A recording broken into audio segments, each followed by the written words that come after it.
ಎಲ್ಲರಿಗೂ ಮತ್ತೊಂದು ಹೊಸ ವ್ಲಾಗ್ಗೆ ಸ್ವಾಗತ ರೀ. ಸಮಯ ಎಷ್ಟು ಗೊತ್ತೇನ್ರಿ ನಿಮಗೆ? ಇವಾಗ 10:10 10:30 ಅನ್ಕೊಬಿಡಿ. ಬೆಳಿಗ್ಗೆ 10:30 ಅಲ್ಲ, ರಾತ್ರಿ 10:30. ಮುಂದ್ಗಡೆ ಒಂದು ಸಲ ನೋಡಿ ಸೀನ್ ಯಾವ ಥರ ಇದೆ ಅಂತ. ಫುಲ್ಲು ಕತ್ಲಾಗಿದೆ. ಇವಾಗ ಇಲ್ಲಿ ಬಂದು ಯಾಕೆ ವಿಡಿಯೋ ಮಾಡ್ತಾಯಿದ್ದೀನಿ, ಸ್ವಲ್ಪ ಕಥಾ ಕಾದಂಬರಿಗಳನ್ನು ಓದೋಣ. ಇನ್ನು ಇವತ್ತಿನ ವ್ಲಾಗೆ ಅಪ್ಲೋಡ್ ಆಗಿಲ್ಲರಿ. ಸೊ ಇದು ಅಪ್ಲೋಡ್ ಆಗೋಷ್ಟರಲ್ಲೇ ಟೈಮ್ ಹಿಡಿಯತ್ತೆ ರೀ. ಅಂದರೆ ಇವಾಗ ಫಸ್ಟು ಇವತ್ತೊಂದು ವ್ಲಾಗ್ ಇದೆಯಲ್ಲ, ಅದೇ ಅಪ್ಲೋಡ್ ಮಾಡಿಲ್ಲ. ಸೊ ಅದು ಅಪ್ಲೋಡ್ ಮಾಡಿ ಅದೇ ಹೋಗಿ ಅಪ್ಲೋಡ್ ಮಾಡಬೇಕು. ಸೊ ಕೆಲವೊಂದು ಆ ಕಡೆ ಈ ಕಡೆ ಕಥೆಗಳಾಗ್ತಾಯಿದೆ. ಆ ಕಥೆಗಳು ಸ್ಟ್ರೈಟ್ ಹೋಗೋದಕ್ಕೆ ಆಯ್ತಾ ಇಲ್ಲ. ಅಂದರೆ ಆ ಕತೆ ಆ್ಯಕ್ಚುಲಿ ಈ ಮಂತಿಂದ ಸ್ಟಾರ್ಟ್ ಆಗಿರೋದು. ಅದು ಸ್ವಲ್ಪ ತಲೆಬಿಸಿ ಆಗ್ತಾ ಇದೆ. ಆ ಕಡೆ ಎಲ್ಲ ಈ ಕಡೆ ಎಲ್ಲ ಅದನ್ನೇ ಏನೋ ಒಂದು ಆಯ್ತಾ ಇದೆ. ಏನೋ ಒಂದು ಆಗಲಿ, ಏನು ಮಾಡೋದು ನನಗೂ ಗೊತ್ತಿಲ್ಲ. ಶುಭ ಶುಭ ದಿನಗಳು ಅಷ್ಟೇ. ಸೊ ಅದಕ್ಕೆ ಇವತ್ತು ವ್ಲಾಗ್ ಮಾಡಲ್ಲ ಅಂತ ಅಲ್ಲ, ಸೀನ್ ಇಲ್ಲೇ ಇಲ್ಲ. ಸುಮ್ಮನೆ ಏನೋ ಒಂದು ರೆಕಾರ್ಡ್ ಮಾಡಿ 365 ದಿನ ಕಂಪ್ಲೀಟ್ ಮಾಡಿಬಿಡ್ತೀನಿ.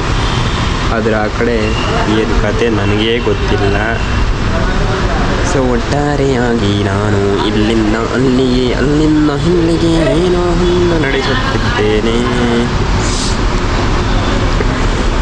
ಅದೇ ಗುರು, ಏನಾಯಿತು ಇವತ್ತು ಬಂದವನು ಸ್ವಲ್ಪ ಡಿಮಾರ್ಟ್ಗೆ ಹೋಗೋಣ ಅಂದ್ಕೊಂಡಾಯ್ತಾ. ರೆಡಿ ಆದೆ, ಏನು ಹಂಗೇನಿರಲಿಲ್ಲ. ಹೋಗೋಣ ಅಂತ ಅನ್ಸೋಷ್ಟರಲ್ಲಿ ನನಗನ್ನಿಸ್ತು ಅಟ್ಲೀಸ್ಟ್ ಇವತ್ತು ಒಂದೇನಾದರೂ ರೆಸ್ಟ್ ತಗೊಂಡ್ರೆ ಪ್ರಾಪರಾಗಿ ಜ್ವರ ಹೋಗುತ್ತೆ ಅಂತ ಅಂದು. ಆ್ಯಕ್ಚುಲಿ ನೆನ್ನೆ ಬಂದಿತ್ತಲ್ಲ ಜ್ವರ. ಸೊ ಇವಾಗ ಆಲ್ಮೋಸ್ಟ್ ಹೋದಂಗೆ ಆಗಿದೆ. ಯಾಕಂದರೆ ಏನು ಮಾಡಿದೆ ಅಂದರೆ, ಸೊ ಫುಲ್ ಶೆಕೆ ಇದ್ದಾಗಲೂ ಕಂಬಳಿ ಫುಲ್ ರಗ್ ಹಾಕ್ಕೊಂಡು ಮಲ್ಕೊಬಿಟ್ಟೆ. ಒಂದು ಶೆಕೆ ಆಗ್ತಾಯಿತ್ತು, ಅದಾಗಲಿ ಅಂತಲೇ ಫುಲ್ ಇದು ಮಾಡಿದೆ. ಸೊ ಅದು ಶೆಕೆ ಆಗಿ ಶೆಕೆ ಮೇಲೆ ಶೆಕೆ ಆಗಿ ಜ್ವರ ಓಡ್ತು.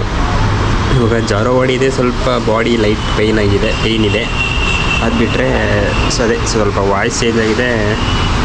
ಶೀತ ಅಷ್ಟಿದೆ, ಶೀತ ಮತ್ತು ಲೈಟಾಗಿ ಕೆಮ್ಮಿದೆ. ಅದು ಬಿಟ್ಟರೆ ಬಾಕಿ ಎಲ್ಲ ಓಕೆ. ಇವಾಗ ಬೇಗ ಹೋಗಿ ಸ್ವಲ್ಪ ಕೆಲಸ ಇದೆ ಗುರು. ಏನು ಕೆಲಸ ಗುರು? ನಾನು ನೈಟು ಇಷ್ಟೊತ್ತು ಕೆಲಸನ ಅಂತ ಕೇಳ್ಬಿಡಿ. ಇದು ಸ್ವಲ್ಪ ಬೇರೆ ಕೆಲಸ. ಅಂದರೆ ಅದೆಲ್ಲ ನಿಮಗೆ ಹೋಗ್ತಾ ಅಪ್ಡೇಟ್ ತಿಳಿಸ್ತೀನಿ. ನಾನು ಇನ್ನೂ ಕೆಲವೊಂದು ಅಪ್ಡೇಟೇ ಕೊಟ್ಟಿಲ್ಲ. ಸೊ ಅದೆಲ್ಲ ಕೊಡೋದಕ್ಕೆ ಸ್ವಲ್ಪ ಟೈಮ್ ಹಿಡಿಯುತ್ತೆ. ಸೊ ಹೋಗ್ತಾ ನೋಡೋಣ. ಎಲ್ಲ ಅಪ್ಡೇಟು ವ್ಲಾಗಲ್ಲಿ ಕೊಡೋದು ಎಷ್ಟೋ ಡೇಂಜರಸ್ ಐತಿಗಳು. ಸೊ ಗೊತ್ತಿಲ್ಲ, ನನ್ನ ವ್ಲಾಗು ನನಗೆ ಮತ್ತೆ ಬಾಣ ಬಿಡ್ಬೋದೇನು. ನನ್ನ ವ್ಲಾಗ್ಸು ನನಗೆ ಏನು ಹೇಳೋದು, ನಾನು ಹಾಕಿರೋ ವ್ಲಾಗಿಂದ ನನಗೆ ತೊಂದರೆ ಆಗ್ಬೋದಾ? ಅಂದರೆ ನಾನು ಯಾವಾಗ ಏನೇನು ಮಾಡಿದ್ದೀನಿ ಅಂತ ಎಲ್ರಿಗೂ ಡೀಟೇಲ್ಸ್ ಇರುತ್ತಲ್ವ. ಏನು